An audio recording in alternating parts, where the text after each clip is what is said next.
efectivamente esto va a ser una charla, no es una clase académica, no tiene pretensiones de ser una disertación, sino de un poco informarlos respecto de las actividades que llevan a cabo los defensores públicos, y no solamente los defensores, que son también magistrados, que son nombrados por concurso y que tienen que tener la aprobación de la legislatura, sino también los cuerpos técnicos que dependen de la Defensoría General y que llevan a cabo una labor imprescindible para que los defensores podamos también trabajar. Cuando veamos un poco más de qué estamos hablando cuando nos referimos a los procesos de urbanización, tal vez quede más claro este aspecto al que quiero referirme también. Anteriormente Diego dijo algo respecto de los defensores. Los defensores estamos para patrocinar y asesorar a las personas que carecen de recursos suficientes para designar a un abogado. Por lo tanto, la mayoría de las personas que acuden y son asistidas por los defensores son personas de escasos recursos, personas pobres, o inclusive no necesariamente el nivel de ingresos es la condición necesaria. Puede tratarse de personas que tienen ciertos ingresos, pero sí tienen una condición de vulnerabilidad por otros motivos, como puede ser porque sufren de alguna clase de incapacidad, o porque tienen padecimientos mentales, o por razones vinculadas al género, sufren violencia doméstica, etc. Todas aquellas situaciones que pueden dar lugar a ser caracterizadas como condición de vulnerabilidad son personas que también son seleccionados, es decir, resultan elegibles para poder ser atendidos por los defensores públicos. En este caso, el tema de la urbanización está estrechamente ligada también a la historia de quienes somos defensores en el contencioso administrativo, porque las primeras causas importantes, no digo todas, pero las causas así en cuanto a cantidad y calidad de la atención que tuvimos que brindarles, comenzaron, y luego después la doctora también se va a referir un poco a esto, con la problemática de vivienda. Es decir, personas que iban a ser desalojadas de los hoteles, que integraban grupos que recibían subsidios y que a su vez esos subsidios significaban en realidad el pago de los hoteles donde vivían. Directamente el gobierno pagaba esos hoteles a personas que sufrían emergencia habitacional, ya sea porque, no olvidemos que estamos hablando del año 2001, la crisis del 2001. Había muchas personas que habían dejado de pagar los alquileres porque habían sido despedidos de sus empleos. En otros casos la crisis los afectaba de otra manera, en todos los casos, cuando se advertía que había una emergencia habitacional y sobre todo cuando fueron convocados para ser desalojados de los hoteles donde vivían, comenzamos a trabajar en esa materia.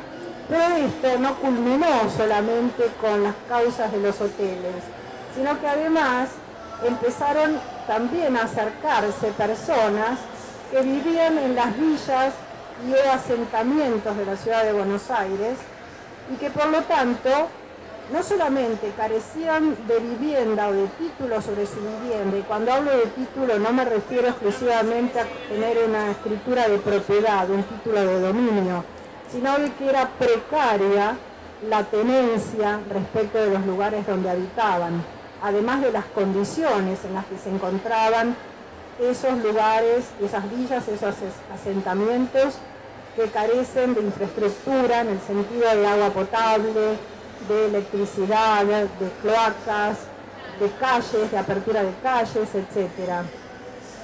Por supuesto que no fue de un día para el otro, es decir, fueron pasando algunos años y comenzamos a intervenir en algunas causas. Ahora hago referencia hacia esta pequeña historia, ya que de alguna manera Leo me ha hecho recordar un poco estas historias. Por ejemplo, con lo que se llamó en aquel momento la veredita, que era alrededor de 10 cuadras, ¿no?, en el Bajo Flores.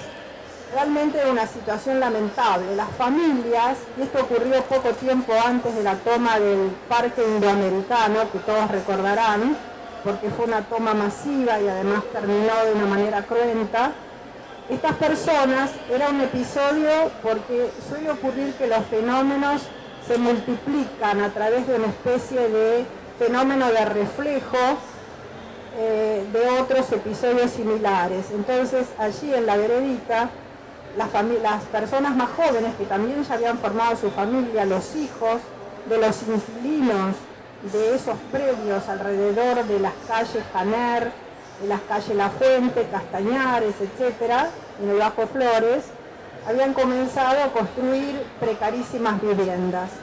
En ese momento se fue asumido por el Ministerio Público Fiscal como una usurpación, y los vecinos que tenían predios allí, me estoy refiriendo no los vecinos que habían ocupado esos lugares, sino varios colegios u otras instituciones, hicieron una denuncia. Se había dispuesto el lanzamiento, es decir, la desocupación, el desalojo. Las personas acudieron, nosotros pudimos ver que vivían en realidad en la vereda, por eso se llamó a ese predio La Veredita. Estaban las casillas instaladas en la vereda, por supuesto carecían de los elementos mínimos para poder tener una vida digna, es decir, no había agua potable, no había baños, no había cloacas, no había ni siquiera camiones que pudieran llevar adelante la limpieza de esa zona. Y la primera actuación que tuvimos entonces fue tratar de proveer a través de una medida cautelar, es decir, no una sentencia de fondo. Nosotros lo único que hacemos es peticionar a los jueces que les proveyeran, ¿no es cierto?, de baños químicos, de camiones que retiraran los residuos, de agua potable para estas familias. Y luego, bueno, el desenlace no ocurrió exactamente a través de una urbanización, pero esas personas lograron finalmente conseguir que se les facilitara el desplazamiento de esa zona a través de subsidios, hasta tanto pudieran por sí mismos poder pagar un alquiler u otra forma de tenencia de una vivienda. Se trató de alrededor de 300 familias. Imagínense ustedes que cada familia por lo menos tiene 4 personas, o sea, alrededor de 1.200 personas estuvieron involucradas en esa actuación que llevamos a cabo los defensores públicos, no uno solo, sino los 3 defensores que había en ese momento, incluida la doctora Lorena González. Lo importante es que a partir de esto comenzamos a recorrer el territorio. No es casual que ahora en la Defensoría General existan varios programas que asisten a los defensores, pero no solo porque nos asisten a nosotros, sino porque en realidad la atención está puesta en las personas que tienen sus derechos vulnerados y se encuentran habitando, residiendo en estas villas o asentamientos que carecen de toda clase de infraestructura. Cualquiera de ustedes puede conocer probablemente una o varias. No existen solamente en la ciudad de Buenos Aires. Están alrededor generalmente de las grandes urbes, por ejemplo en Rosario, en Córdoba, en la provincia de Buenos Aires hay varios cordones, ¿no es cierto?, suburbanos que también tienen esta condición. Ahora, ¿por qué existe este modo de hábitat? ¿Por qué las viviendas no pueden ser llamadas viviendas adecuadas? Este es un proceso bastante complicado para tratar de explicarlo, ni yo sé tampoco si tengo la respuesta, pero los sociólogos, los geógrafos, quienes llevan a cabo los arquitectos, suelen dar algunas hipótesis que se vinculan a los procesos de mercantilización de la tierra, cuando la tierra es tomada solamente, no como un lugar donde las personas deben residir y vivir para poder llegar a existir en condiciones de dignidad, los precios se elevan, estas personas no pueden adquirirlos y existe una serie de fenómenos que algunos de ellos voy a comentar ahora, que terminan expulsándolos. Pero la expulsión no significa que se van a vivir a un proceso de colonización, por ejemplo, como ocurrió hace 200 o 250 años atrás donde llegaron inmigrantes que venían convocados para trabajar en las colonias, para llevar adelante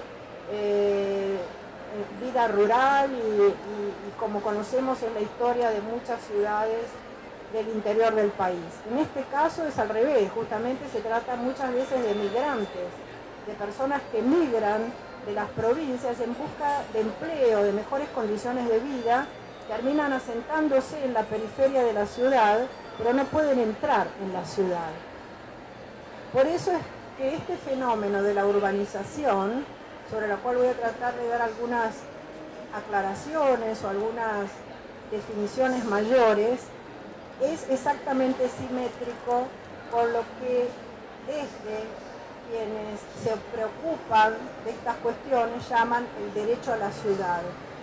Porque estas personas en realidad no tienen derecho a la ciudad. ¿Y qué es derecho a la ciudad? No a que sus derechos fundamentales sean satisfechos en la ciudad, sino a que además tengan el derecho a tener espacios verdes, a tener un clima, a tener un ambiente sustentable, no solamente la pura naturaleza. Esto significa también la posibilidad de educación, la posibilidad de integración social.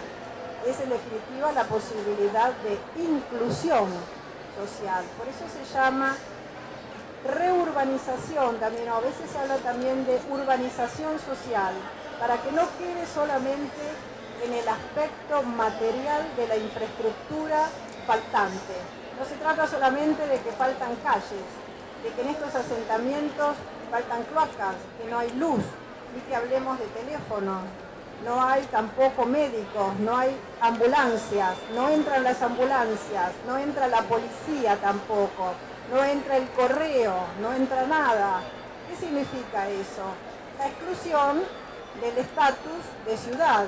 En cambio, una justicia urbana y social implica que estas personas puedan acceder a estos bienes porque se trata de bienes públicos. ¿Y por qué digo bienes públicos?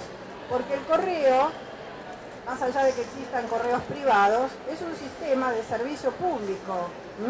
Y también lo es la policía por antonomasia. La policía ya en cualquier forma de Estado que consideremos, existe quien tiene el monopolio de la fuerza para que pueda tener vigencia la ley. Y si entonces no puede entrar la policía, no puede entrar la ambulancia cuando existe una emergencia, no puede haber luz, los medicamentos se pudren porque las heladeras no funcionan, etc., evidentemente no existen las condiciones mínimas de lo que se llama dignidad, pero eso va unido en la actualidad al derecho a la ciudad. ¿Y por qué va unido al derecho a la ciudad? Porque en la actualidad el 50% de las personas vive en ambientes urbanos. Hablamos de urbes, homologuémoslo, digamos que es lo mismo que ciudad. Si el 50% vive en estos lugares y decimos que solamente, en realidad yo diría que en la actualidad se habla hasta del 70%. Los demás viven en la campaña, en el campo, llevan a cabo tareas rurales, etc. ¿Qué pasa con todas esas personas que no pueden entrar a la ciudad? Pareciera que existe algo así como la peste, ese famoso drama donde no podían entrar a la ciudad. Nada más que acá la peste no es una epidemia causada por un virus o por una bacteria. Acá la peste es que las condiciones sociales le impiden el ingreso a lugares donde el resto de la población puede estar asentada. Nosotros estamos acá, esas personas a veces no pueden ni llegar, porque además ¿qué falta? Transporte, por ejemplo. Si falta transporte no se pueden trasladar, no pueden trasladarse los días de lluvia porque el barro impide la movilización. Si alguien tiene un pequeño vehículo tampoco puede trasladarse.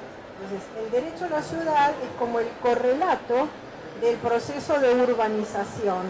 La urbanización implica, por lo tanto, transformar en ciudad, es derecho a la ciudad, aquello que las villas y asentamientos no disponen o de lo cual carecen.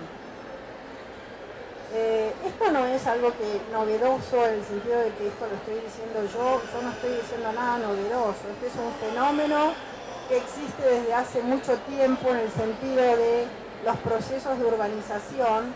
En algún momento se llamaban o se llamaron desde la perspectiva política, demográfica y social, procesos de regularización de la tierra.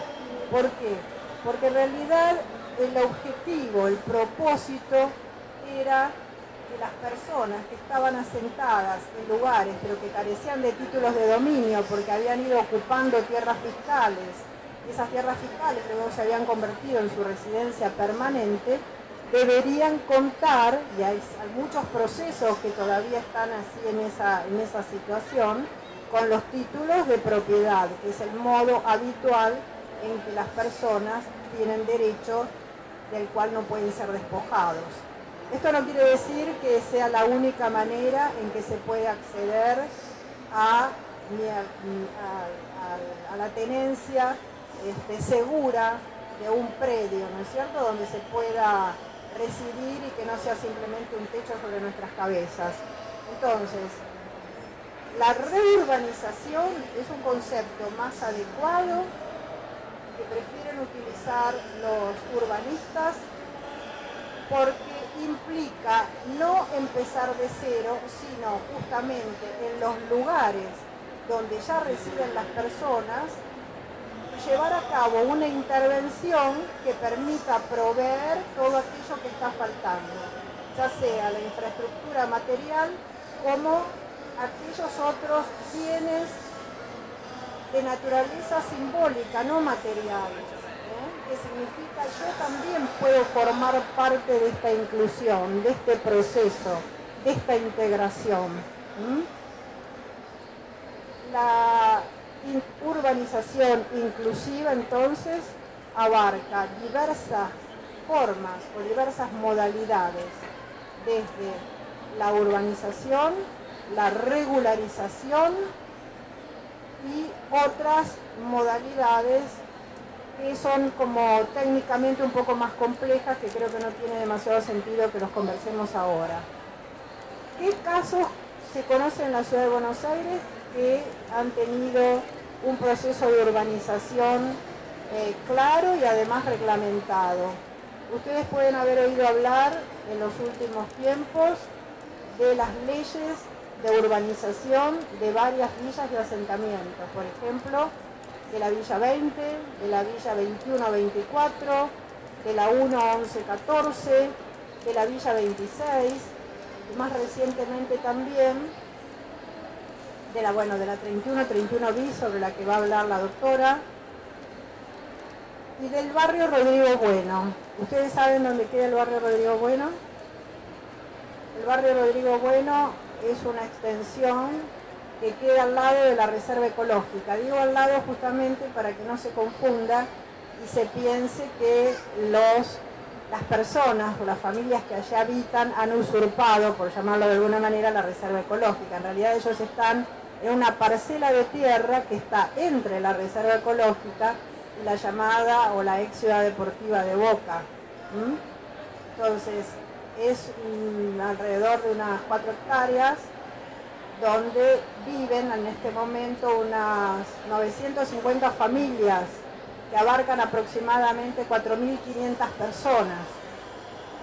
En el mes de marzo de este año 2017, la legislatura de la ciudad promulgó la ley, mejor dicho, sancionó la ley 5798 de urbanización del barrio Rodrigo Bueno. ¿Qué tenemos que ver los defensores con esto? Tenemos bastante que ver. Yo no digo que seamos los autores, ni mucho menos. Nadie se puede arrogar definiciones de política pública en un sentido individual. Pero desde hace muchos años que ya los defensores se habían puesto en contacto con muchas de estas familias y a su vez, a partir de una causa judicial que comenzó en el año 2005, para reclamar, lo habían hecho varias familias, que se procediera a la urbanización de ese asentamiento, de esa villa, en el sentido en que acabamos de hablar de urbanización. Hubo una primera medida cautelar que dictó la jueza, donde dijo efectivamente deben comenzarse por desratizar, por limpiar de malezas, por limpiar el cauce del río que corre justo enfrente del predio este llamado Rodrigo Bueno, el que se encontraba en condiciones inaceptables en cuanto a salubridad, y que además debe llevar adelante un proyecto de urbanización. Siguió pasando el tiempo, la sentencia de primera instancia, luego fue una sentencia de fondo, pero la Cámara, o sea, los jueces que entienden, luego de los de primera instancia, consideraron que debía limitarse a la entrega de subsidios, es decir, de montos de dinero para que todas estas personas se retiraran de allí, aunque no hablo de desalojarlos, pero evidentemente la consecuencia inevitable era, si recibía una suma, a lo mejor la suma era de 10.000 pesos. Pensemos que estas personas viven allí, están radicadas allí, tienen sus trabajos cercanos. La mayoría de ellos trabajan en los restaurantes, en todas las instalaciones que hay en Puerto Madero, en los hoteles. Están a la vuelta de la esquina de Puerto Madero.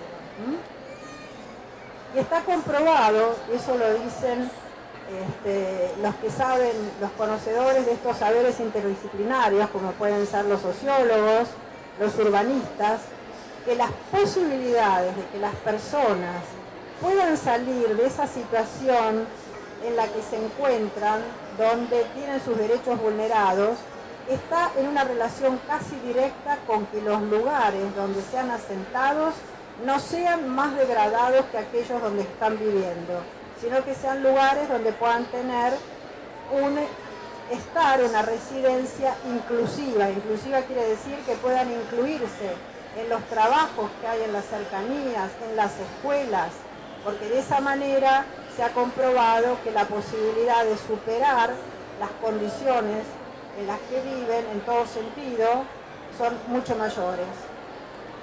Los defensores comenzamos entonces a tomar contacto con estas familias, luego fuimos incluidos como terceros, pero como terceros quiere decir formar parte también y poder hacer peticiones en la causa, y se llegó hasta el Tribunal Superior de Justicia, que es la máxima autoridad judicial de la ciudad.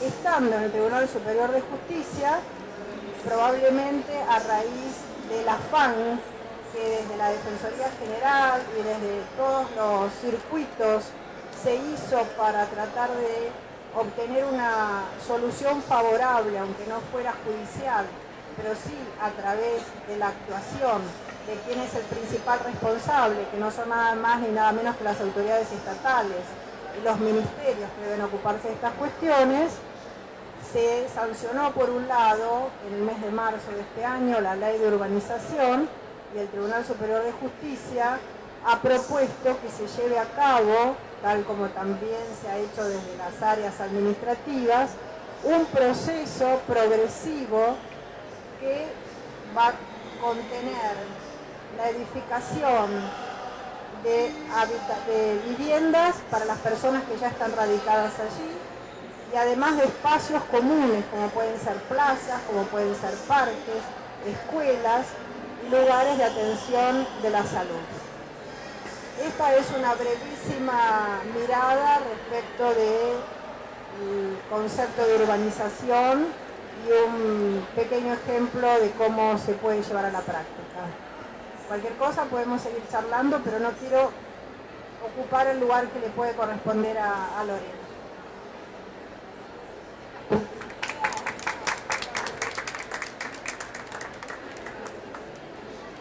Bueno, muchas gracias por estar acá, a todos los que están acá.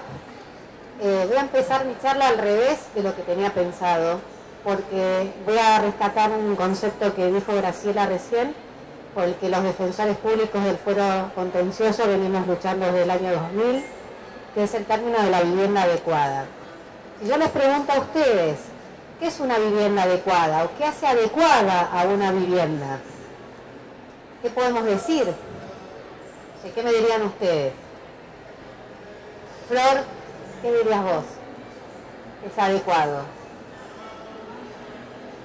que tenga cloacas, agua potable, luz, electricidad, que sea cómoda, ¿no? Que sea cómoda, que no tenga humedad, que tenga ventanas que nos den iluminación. Exacto, entonces un lugar cómodo para desarrollar la vida personal o familiar que tengamos. Entonces es un lugar que tiene que tener ciertas condiciones de habitabilidad, como decimos en los expedientes, pero además tiene que ser un lugar cómodo para que la familia se desarrolle y pueda de esa manera lograr su propio plan de vida, como también decimos. Cuando decimos que la familia se desarrolle, estamos hablando de que si los chicos van a ir a la escuela, tengan un lugar donde hacer los deberes, por ejemplo, ¿no? Tengan una mesa, una silla, donde sentarse y puedan hacer los deberes y estudiar, porque si nosotros y todos, esto creo que nadie puede estar en desacuerdo, que la educación es el motor para que este país y cualquier otro salga adelante y desarrolle, es algo primordial para el Estado. En la educación los chicos van a la escuela, pero después tienen que tener un lugar donde estudiar. Entonces, además de estudiar, un lugar donde jugar. Y jugar y relacionarse con otros. Un lugar donde comer en familia. Donde estar en familia en tiempo de ocio. Ese estar, ese desarrollar en familia, eso convierte una vivienda adecuada en ¿qué? En un hogar. Porque la vivienda es un hogar. Y yo creo, y creo que a lo mejor ustedes también, que eso es el seno para que una sociedad funcione, el tener un lindo hogar. Y no tiene que ver con que si la casa es linda, sino que más o menos tenga los servicios, como decía Florencia, los servicios básicos, indispensables, y que todos tengan como su lugarcito, donde puedan desarrollar lo que tienen que hacer. Los chicos los deberes, los padres conversar entre ellos. Esto es... Si tienen un problema de salud, como decía Graciela, tener una heladera donde guardar un remedio. Si tienen que hacerle la papilla al bebé, tener electricidad para poder tener un instrumento para hacerlo. Y como teníamos también unos expedientes, si hay una persona enferma y hay que hacerle la comida, ¿te acordás, Graciela, que hemos tenido? Y hay que triturar esa comida, que esa casa tenga electricidad para poder hacerlo. Que si nosotros vamos a buscar un trabajo, y que ponemos en nuestro currículum quiénes somos y qué es lo que hacemos, podemos poner un domicilio, dónde vivimos. Y eso es un nombre de la calle es calle Porredón 1846. No sé. Eso, que parecerá para todos nosotros muy simple, hay muchísimas personas que habitan en la ciudad de Buenos Aires que no lo tienen. No tienen la posibilidad de decirnos, si yo les pregunto ¿dónde vivís?, decirme un nombre de una calle con un número. Entonces, si esas personas buscan trabajo, ¿dónde le van a decir a la persona que les manden algo? O que los llamen por teléfono, porque a lo mejor tampoco tienen celular. Entonces, esta cuestión de la vivienda adecuada, que a todos nosotros los que estamos acá nos puede parecer algo tan básico, y que es tener una cama para cada uno de nosotros, hay muchísimas personas en la ciudad de Buenos Aires que no lo tienen. Que viven hacinados, que duermen 2 o 3 chicos en una sola cama, en una misma cama. Ese hacinamiento lleva a más peleas, más conflictos. Yo tengo acá la suerte de que están mis hijos viéndome, escuchándome, y se pelean en mi casa, que es una casa cómoda. Imagínense si estuviesen uno encima del otro. Yo no sé, no me puedo imaginar, yo me voy. Pero lo que voy es cómo también un hogar y una vivienda adecuada constituye y facilita la pacificación, trae cohesión social, trae pacificación social, cosa que para esta sociedad nos hace falta y mucho. Entonces, partiendo de esta base de la vivienda adecuada, también les quería contar que las personas que viven en la ciudad de Buenos Aires tienen una constitución de la ciudad que en este sentido ha sido muy progresista e innovadora con respecto a otras constituciones. Tenemos una constitución que a nosotros no solamente nos garantiza un derecho al hábitat, al medio ambiente y al acceso a la vivienda, sino que claramente establece la constitución de la ciudad que el Estado, en sus dos poderes, que es el Ejecutivo y el Legislativo, porque el Judicial estamos para resolver conflictos, pero el Ejecutivo y el Legislativo son los promotores de políticas públicas y la ejecución de esas políticas. La Constitución le dice a esos dos poderes que tiene que crear políticas públicas especiales dirigidas a superar las condiciones de pobreza y exclusión. Se nos dicen varias normas, o sea, el constituyente de la Ciudad de Buenos Aires estuvo preocupado porque la gente que habita acá esté en mejores condiciones que la que estaba al momento de sancionarse esa Constitución y que se erradique progresivamente la pobreza. Es así como encontramos en la Constitución, como les decía, varias normas, y todo esto atiende a una fuerte defensa de los sectores desprotegidos de la ciudad. A raíz de esta Constitución, luego vino la integración de nuestro fuero en el año 2000, en los pocos años de sancionarse esa Constitución. Y los defensores, y ahí viene un poco lo que quisiera que contar un poco la historia, los defensores en el año 2000, la verdad que no nos conocía mucha gente, no sabían que estábamos ahí, decíamos, ¿cómo va a llegar la gente a nosotros? ¿Cómo va a saber la gente que existimos para reclamar estos derechos y otros que la Constitución de la ciudad establece? Y a raíz de eso, de esa causa que contó Graciela del Polideportivo Martín Fierro, donde a la gente lo citaba para decirle que se les terminaba el subsidio que les pagaba el hotel, la Defensoría del Pueblo nos deriva a estas personas, y así fue como en ese año 2001, se interpusieron 105 amparos con muchísimas familias en cada uno, y ahí se empezó a plantear por primera vez el acceso al derecho a la vivienda y una vivienda adecuada, que no era tampoco cualquier vivienda, como decía Graciela, no se puede asimilar a tener un simple techo sobre nuestras cabezas. Se empieza a plantear esto a nivel jurídico, los jueces empiezan a tomar este concepto, tratamos los defensores de darle un contenido, de decirle no es cualquier cosa, esto tiene un contenido mínimo, y ahí se empieza a plantear el tema del derecho a la vivienda adecuada. Y en ese momento, como ustedes me pueden escuchar, estamos hablando de familias que, bueno, están en un hotel, a lo mejor les conseguíamos un departamento, pero era el uno a uno. En ese momento a mí nos planteábamos este tema al principio de todo de la urbanización. Y yo quiero decir, y vamos a ser muy justos con esto, que la primera persona que yo escuché en la Defensoría General cuando éramos 3 gatos locos, 3 defensores y una defensora adjunta y nada más, fue la doctora Cris. Graciela en una reunión con el doctor Kesterboy y los 3 defensores planteó qué vamos a hacer con las villas y la urbanización. En ese momento es como si a mí me hubiesen dicho qué hacemos con las, no sé, los árboles de la ciudad de Buenos Aires. Sí, hay que atenderlos, pero no dábamos abasto, y la verdad que si bien era una cuestión que teníamos que abordar, en ese momento no teníamos ni siquiera noción de dónde empezar, porque una de las discusiones que se dio en esa mesa chiquitita era, bueno, pero si vamos, ¿qué hacemos? Porque no tenemos capacidad nosotros, las defensorías, por ahí de abordar todos los problemas que nos vamos a encontrar. Y también, y tengo que decir, fue un cambio de cultura nuestra de los defensores, de no esperar que la gente viniese a las defensorías, sino nosotros ir a los barrios. Pero bueno, sabiendo que por ahí no teníamos capacidad de respuesta, porque nos sigue pasando ahora que somos 6 defensores y tenemos el doble de planta, y esta cuestión nos llevó también a nosotros, a los defensores, a ir como de a poco en lo que íbamos a ir haciendo. Y con pie de plomo, porque tampoco una de las cosas que no nos gusta hacer es prometer más de lo que podemos cumplir. Y así sea interponer una acción, pero la acción la queremos interponer bien. Y así fue como de a poco nos empezamos a meter con el tema de la urbanización de los asentamientos, pero no porque fuera una cuestión programada. La verdad que la realidad nos invadió. El tema de la veredita que decía Graciela, cuando se quemó la autopista, las personas que estaban bajo la U7, que fueron a lo que era Villa Cartón, y ahí también eran todas cuestiones masivas que nosotros atendíamos como podíamos con la gente que teníamos, pero no era una cosa planificada. A raíz de nuestra intervención también en estos barrios vimos la necesidad de intervenir en todos, porque todos tenían el mismo derecho. Y ahí, por suerte, pudimos dividirnos el trabajo, y a medida que nosotros íbamos metiéndonos en los barrios, a su vez el legislativo iba sancionando leyes. Porque si bien siempre tuvimos una ley madre para el proceso de urbanización, que es la 148, donde dice la legisladora de la Ciudad de Buenos Aires, y le digo a la gente que es de acá, o sea, ya tenemos una ley donde hay una política pública que es la urbanización de las villas.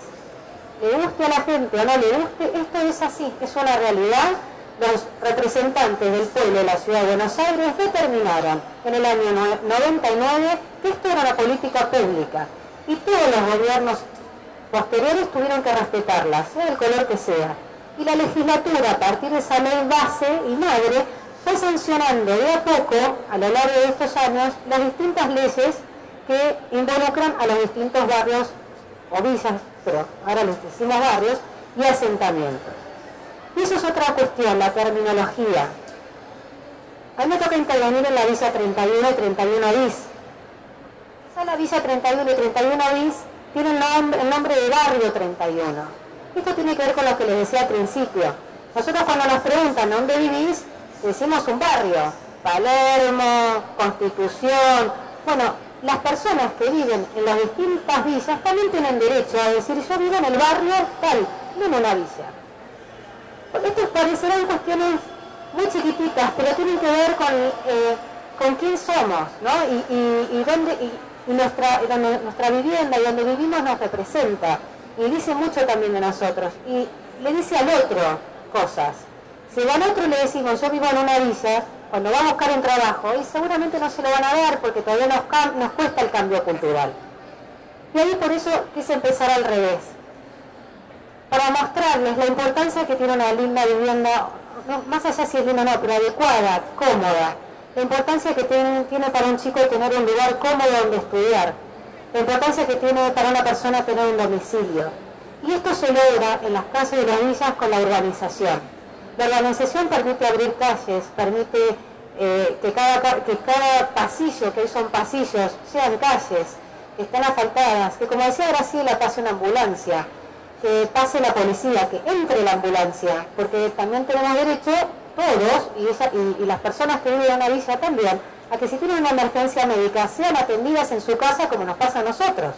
Y la ambulancia va a llegar si le podemos decir estamos en la calle tal, en el número tal, si no la ambulancia, más allá que pueda, si entra físicamente, pero si entra físicamente y tiene la suerte de entrar físicamente, tiene que saber dónde ir. Entonces, esto implica la urbanización, implica abrir calles, implica poner árboles, implica poner plazas, implica que la gente empiece a tener conciencia que está viviendo en un hábitat más adecuado para sí y lo quiera cuidar, porque al estar más lindo y mejor y más confortable, tenga conciencia de eso, se apropie de su hábitat. Y eso también va a crear identidad.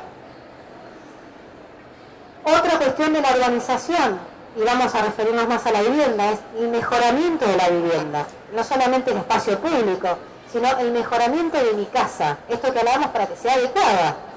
Entonces, en el caso de la villa 31, como en el caso de todas las leyes de todas las distintas villas que estuvimos diciendo, se trata de la misma cuestión. Por un lado, las que se pueden arreglar, darles créditos blandos, o en algunos casos no, pero estamos ahí peleándonos con ese tema. Pero que las personas puedan arreglar sus viviendas. Hay algunas viviendas de personas que tienen que ser destruidas para poder hacer esta urbanización, en el caso de la 31 para cambiar una traza de la autopista, de la villa, que se va a cambiar para justamente lograr mayor inclusión e integración, y a estas personas las tenemos que relocalizar.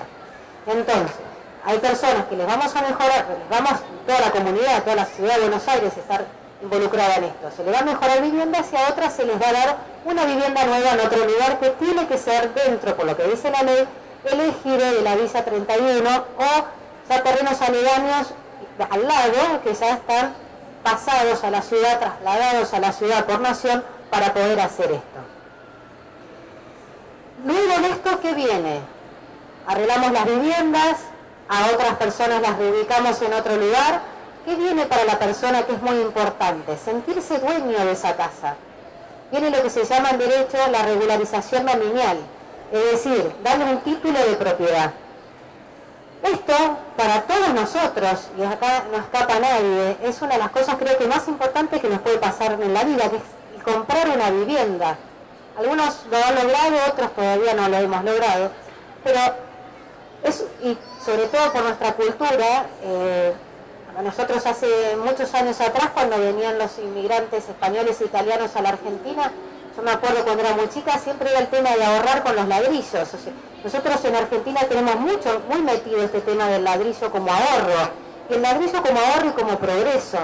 Y para las personas que en un momento tomaron un terreno y construyeron y viven como pueden en un lugar, el tener esa vivienda en los papeles a su nombre, creemos desde las personas que estamos trabajando en las urbanizaciones que tendría que ser también algo positivo para su desarrollo laboral y su desarrollo social. Yo creo y creemos los que trabajamos acá que esa radicación trae dignidad. Y así es como podemos empezar a cambiar cositas, por ahí a lo mejor poquitas cosas, pero que en esa vida familiar que nos imaginábamos al comienzo de la charla, pueden llegar a ser importantes en el día a día. Esta regularización dominial, esta apertura de calles, el arreglo de las casas, sale plata. Me van a preguntar, bueno, ¿quién paga esto? Y eso es el gran tema, ¿no? ¿Le va a salir caro, barato? Hay cosas que como Estado, el Estado tiene que hacerse presente. El Estado, por lo que dice la Constitución y por lo que dicen los pactos internacionales, el Estado tiene que estar presente para poder ayudar a la gente a desarrollarse. Hay planes del Banco Mundial que van a ayudar al menos en la Villa 31 a la urbanización. Me imagino que las demás villas también tendrán sus créditos internacionales para hacerlo, pero pensemos en lo bueno que va a ser para la ciudad de Buenos Aires, que ya que hay una política de Estado, que las villas no se van a erradicar como se pensaba hace 15 años atrás. Hace menos de 15 años atrás había funcionarios de la ciudad que decían que querían erradicar las villas, no hace mucho. Y sin embargo ya tenemos una política de Estado de esa altura, esta parte, que es lo opuesto, que esas villas y esos pobladores de las villas se van a quedar ahí. Ahora, no podemos permitir ninguno de nosotros que se queden de cualquier manera. Todos tenemos que ayudar a que estén mejor, porque estando mejor ellos, van a estar mejor con todos, con sus hijos. Los hijos pueden estar más en su casa y no van a estar en la calle. Eso hace que la drogadicción a lo mejor la podemos controlar de una manera diferente. Pero todos creemos que con la inclusión y la integración de esas personas que viven en condiciones muy desfavorables, necesariamente la vida de la Ciudad de Buenos Aires tiene que cambiar para bien. Está pensado en la 31 abrir calles que se conecten con la Avenida Libertador de alguna manera u otra, porque si pensamos en la Villa 31 estamos a 600 metros, 500 metros o menos tal vez de la Facultad de Derecho y la Avenida Federal Corta, uno de los lugares más caros de Buenos Aires. Yo cuando voy ahí veo los edificios de la Avenida Libertador y Austria y está todo ahí nomás. Ahora, uno va a la Villa 31, está en un mundo aparte. Es un mundo totalmente aparte. Primero es dificilísimo el acceso, es muy difícil llegar. Y la gente vive como en el campo. Tira la basura en la puerta de su casa, tiene los animales en la puerta de su casa. Vive generalmente a veces con la cultura que viene del país de origen. Ahí uno camina por ahí y siente los olores de distintos países porque hacen la comida de acuerdo a lo que ellos saben. Y todo esa cuestión cultural rica que yo me encontré en la Villa 31, caminando por esos pasillos y hablando con la gente y comiendo la comida que cocinan de otros países, es una pena que la gente de la Ciudad de Buenos Aires, que vivimos de Fidel Corta, todo la ciudad del resto de Buenos Aires, para el otro lado, nos la paramos. Hay gente muy valiosa en ese lugar. Una de las cosas que por ahí tenemos también que cambiar, digo por ahí no, me tacho el por ahí, es que la identificación de que la gente de la villa son todos delincuentes. No, no es así. Hay gente valiosa como en cualquier lugar y cualquier edificio incluso. Hay gente no valiosa y otras menos valiosas. Pero hay cuestión que tenemos mucho que cambiar a nivel cultural, nosotros como sociedad, para poder aceptar esa integración. Tenemos que saber que esta es la única manera de sanear heridas y de lograr una real pacificación. Por el otro lado, los habitantes de las villas también tienen que hacer un proceso cultural enorme. Tienen que aprender también a vivir, incluso los de la Villa 31, a modo de ejemplo les cuento, que se sorprenden cuando escuchan que van a vivir en un edificio. Pero no, a mí me prometieron una casa, no eso. No, pero eso es una casa. Bueno, pero yo quiero vivir no con el boliviano, el paraguayo me llegó mal porque yo soy de la comunidad peruana. Bueno, vamos a hacer todos los intentos para que todo tenga una buena convivencia. Hay que enseñarles lo que es la autogestión de la propiedad horizontal. Hay que enseñarles que no se tira la basura en la puerta de la casa, sino que va a haber un lugar donde tirarla. Hay que enseñar cómo se pagan los servicios. hay que enseñarles muchísimas cosas. Esto es un gran desafío que tenemos todos, los defensores, por un lado acompañando, como dijo Graciela, los poderes públicos que tienen la obligación legal de hacer esto. Nosotros acompañamos a la gente para que los derechos de ellos no sean vulnerados. Tenemos que acompañar en el cambio cultural de todas esas personas, pero para eso necesitamos primero cambiar nosotros. Yo lo que primero me encontré fue con las trabas culturales de la gente que vive en casas o en viviendas adecuadas, que todavía le parece raro todo este concepto de urbanización de la visa y como que le cuesta entender la necesidad real de que esto suceda. Esto tiene que pasar. Más allá que pase en la ley, lo tenemos que sentir todo esto como propio. Toda la ciudad de Buenos Aires tiene que sentir que este proceso de urbanización le es propio para mejorar la ciudad. Ese derecho a la ciudad que hablaba Graciela lo tenemos todos. Yo quiero que mi ciudad de Buenos Aires, donde vivo y donde trabajo, esté mejor. Para eso, la mejor manera, una de las maneras, es que las villas se transformen en barrios, que las casillas se transformen en vivienda adecuada, que los chicos, en lugar de estudiar en la calle, estén en la calle, estudien en sus casas, jueguen en sus casas, tengan un lugar donde estar. Para mí eso es lo más importante. Les podría decir cuestiones técnicas que me parece que ni siquiera tienen sentido hablarlas acá. Pero yo insisto en esto. Tratemos de que todos colaboremos para que los procesos de urbanización se gesten y se lleven a cabo. No solamente para cumplir la ley, sino para cumplir como ciudadanos. Hay seres humanos, personas, que a 500 metros donde nosotros vivimos viven muy mal. Hay chicos que no ven un futuro viviendo ahí.